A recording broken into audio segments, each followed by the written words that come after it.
Okay जी, exercise 2.4 हमने start करनी है। बीच में मैं इसे मिस कर गई थी, मैं 2.5 पे चली गई थी गलती से। तो मैं आपको ये बताना चाहती हूँ कि एक्सरसाइज 2.5 जो है वो वैसे ही एक्सरसाइज 2.4 जो है वो वैसे ही है जैसे एक्सरसाइज 2.5 थी। ठीक है जी, थोड़ा सा इसमें चेंज है, बाकी सब कुछ वैसे का वैसे ही है। तो हर क्वेश्चन का मैं एक एक पार्ट करूँगी। क्वेश्चन नंबर 1 2 3 इसके क्वेश्चन हैं और उसके डिफरेंट पार्ट्स हैं। तो सबसे पहले क्वेश्चन नंबर 1 की तरफ चलते हैं। क्वेश्चन नंबर 1 आप अपने बुक पे देखें, if alpha beta are the roots of the equation. तो मैंने आपको एक्सरसाइज 2.5 में भी बताया था कि जिस क्वेश्चन में आपके पास इक्वेशन दी हुई होती है, इसका मतलब ये है कि मस्ट है कि आपने उसके सम और प्रोडक्ट तो निकालना ही निकालना है। उसके बाद हम उसके पार्ट्स पे चलते हैं। तो ये आपके पास इक्वेशन दी हुई है और फिर 3 पार्ट्स दिए हुए। तो ये इक्वेशन जो है ना वो सब पार्ट्स के साथ चलेगी। सम और प्रोडक्ट जो है आप इसमें से निकाल सकते हैं। ए की वैल्यू जो है आप देखें जी इसमें 1 आएगी। ठीक है, बी की वैल्यू हमारे पास हो जाएगी पी और सी की वैल्यू हमारे पास हो जाएगी क्यू। ठीक, अल्फ़ा प्लस बीटा को सम से रिप्रेजेंट करते हैं तो इसका आंसर है -b/a। बी की वैल्यू हमारे पास p है और a की वैल्यू हमारे पास 1 है। तो अल्फ़ा प्लस बीटा की वैल्यू आपके पास निकल आ जाएगी -p। तो जहाँ पे भी आपको ज़रूरत पड़ेगी अल्फ़ा प्लस बीटा की, हम उसकी जगह इसका इस्तेमाल करेंगे। अब प्रोडक्ट निकाल लेते हैं। अल्फ़ा बीटा का फॉर्मूला है c/a। c की वैल्यू हमारे पास है q और a की वैल्यू है 1। तो अल्फ़ा बीटा हमारे पास हो जाएगा q। तो जहाँ पे भी आपको प्रोडक्ट की ज़रूरत पड़ेगी वहाँ पे आपने जो है ये वैल्यू पुट कर। ठीक है, अब ये जो सोल्यूशन है ना ये आपके तीनों पार्ट्स के साथ चलेगा। सबके साथ ही आपने यही यूज़ करना है, डिफरेंट नहीं होगा, सबके साथ यही इक्वेशन चलेगी। तो अब मैं इसमें से एक पार्ट कर लेती हूँ। सेकंड पार्ट मैं कर रही हूँ, आप इसका फर्स्ट और थर्ड पार्ट खुद करेंगे। सेकंड पार्ट हमारे पास है जी alpha cube beta plus alpha beta cube. ठीक है, देखने से ही पता चल रहा है कि इसमें कॉमन आ रहा है। कॉमन हमारे पास क्या वैल्यू है, अल्फ़ा बीटा, इसमें से हम कॉमन ले लेते हैं और अंदर हमारे पास बचेगा alpha square plus beta square. ठीक है, उसके बाद हमारे पास फॉर्मूला है a plus A square plus B square का। इसे ओपन कर लेते हैं। a प्लस बी का होल स्क्वायर -2ab। ठीक, फॉर्मूला ओपन कर लिया। करने के बाद अब इसकी जगह वैल्यूज़ पुट कर लेते हैं। अल्फ़ा बीटा की जगह हमारे पास q है, अल्फ़ा प्लस बीटा स्क्वायर की जगह हमारे पास है -p -2 एज इट इज़, और सेम अल्फ़ा बीटा की जगह हमारे पास है q। सारी वैल्यूज़ हमने पुट कर ली। q as it is -p का स्क्वायर हमारे पास p स्क्वायर हो जाएगा -2q हो जाएगा। यहाँ तक आप छोड़ना चाहें यहीं तक कर लें, अगर मल्टीप्लाई करना चाहते हैं तो मल्टीप्लाई कर लें। अब ये देखिए सेम ये वैसे ही क्वेश्चन है जैसे 2.5 में थे, लेकिन 2.5 में आपको s और p निकालना पड़ता था क्योंकि आपने इक्वेशन में पुट करना होता था।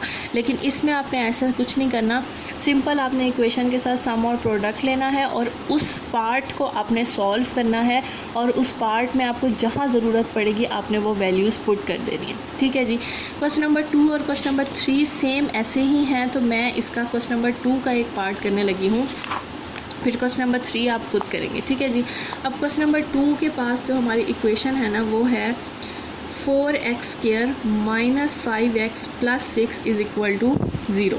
ठीक है जी, इसमें से सम और प्रोडक्ट निकाल लेते हैं। a की वैल्यू 4, b की वैल्यू -5 और c की वैल्यू हो गई हमारे पास 6। Same as it is alpha plus beta is equal to -b/a, b is equal to -5, a is equal to 4। तो अल्फ़ा प्लस बीटा की जगह आपके पास आ जाएगा 5/4। ठीक है जी, जहाँ ये ज़रूरत पड़ेगी जी आप ये वैल्यू पुट करनी है। Alpha beta is equal to c/a, c की वैल्यू हमारे पास 6 है, a की वैल्यू आपके पास 4 है और alpha beta is equal to 2 2 ज़ा 4 2 3 ज़ा 6। आप ये भी इस्तेमाल कर सकते हैं, अगर आप 6/4 रखना चाहें तो आप वो भी इस्तेमाल कर सकते हैं, आपकी अपनी मर्ज़ी है। सेम एज़ इट इज़ ये वाला प्रोसीजर जो है सारे पार्ट्स के साथ एज़ इट इज़ ही रहेगा। आपके पास क्वेश्चन नंबर 2 के 4 पार्ट्स हैं जिसमें से मैं इसका थर्ड पार्ट करने लगी हूँ, बाकी आप खुद करेंगे। ठीक है, परेशान होने की ज़रूरत नहीं है, कोई भी प्रॉब्लम हो तो आप मुझसे डिस्कस कर सकते हैं। 1/अल्फ़ा² बीटा 1/अल्फ़ा बीटा का होल स्क्वायर। ठीक है जी, ये एक पार्ट है। देखने से ही पता चल रहा है कि आपने इसमें एलसीएम लेना है। ठीक है जी, जहाँ पे हमारे पास डिवीजन और एडिशन सब्ट्रैक्शन होती है वहाँ पे हमें एलसीएम लेना होता है। अब एलसीएम लेने का क्या तरीका है, मैंने आपको बताया था कि अगर दो वैल्यूज़ एक जैसी हों तो उसे एक दफ़ा लिखते हैं, रिपीट करके नहीं लिखते। तो यहाँ पे अल्फ़ा स्क्वायर है और अल्फ़ा है, तो आपने बड़ी वाली वैल्यू को एलसीएम में लिखना है। मतलब अल्फ़ा छोटा है, अल्फ़ा स्क्वायर बड़ा है, तो अल्फ़ा स्क्वायर लिखेंगे। इधर से सेम वैसे ही बीटा और बीटा स्क्वायर है तो बीटा स्क्वायर लिख देंगे, ठीक है।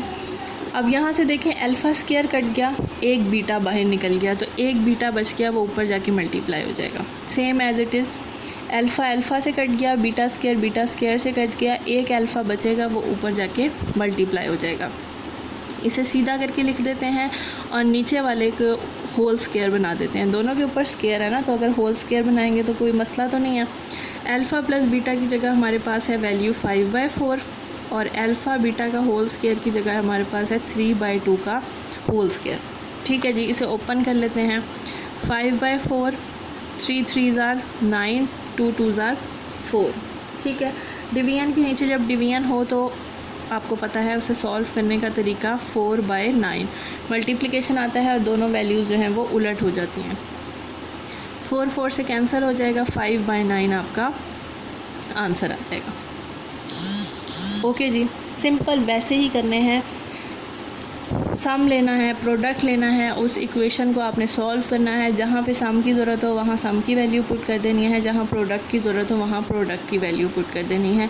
बड़े ही आसान क्वेश्चन है, आप इनकी अच्छी तरह से प्रैक्टिस करें। सारे पार्ट्स आपने करने हैं क्योंकि हर पार्ट में कोई ना कोई एक डिफरेंट चीज़ ज़रूर होती है, तो इसलिए आप हर पार्ट को खुद से करके देखिएगा। कोई भी प्रॉब्लम हो आप इजीली मुझसे पूछ सकते हैं। अल्लाह हाफिज़।